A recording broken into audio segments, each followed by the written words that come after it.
ubu tuvugana hamaze gupfa abantu 156 n'ibihumbi 893. Aka kanya ubu ndi kuvuga byamaze kurenga bikiyongera ku isi by'abantu bamaze gupfa, none wowe uracyari muzima. Reka tubishimire Imana ko tukiri bazima.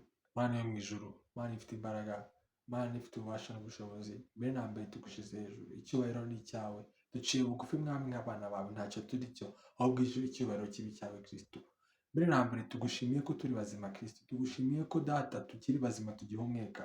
Hari abantu benshi bari gupfa aka kanya buri munsi, hari abantu benshi bapfa buri munsi Kristo, bamwe bagenda batanabyifuje kuko nta muntu upfa yabyifuje, ariko Kristo Nyiringabo wowe ubasha kuturinda tugakomeza tukabyuka tukaryama tukabyuka tukiri bazima, tugatangira umunsi tukawusoza amahoro, ntacyo twatanze, nta kiguzi twatanze. Icyubahiro ni icyawe Kristo, uduhe guha agaciro iminsi yacu, uduhe kuyibara neza, ariko ikiruta ibyo uduhe kuyikoresha neza mwami, kuko tutazi umunsi n'igihe mwami. Uduhe gukoresha igihe cyacu neza, ku buryo ubwo uzaba ugarutse kudutwara, cyangwa umunsi isaha yacu izaba yageze, tuzaba twaramaze gukora icyo waduhamagariye kuri iyi si mwami.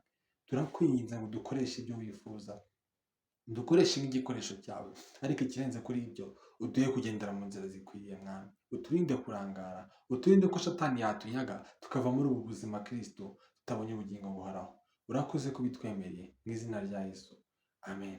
Ujye uha agaciro igihe cyose usigaranye, kabone nubwo yaba ari umunota umwe gusa, ujye uha agaciro, kuko hari umuntu uwo munota wawubuze atarazi ko ari we asigaje, ngo byibuze wihanemo ibyaha bye, bikarangira uwo munota awupfushije ubusa akagenda byibuze atanihanye. Reka duhe agaciro igihe cyacu turi hano ku isi, tugikoreshe neza.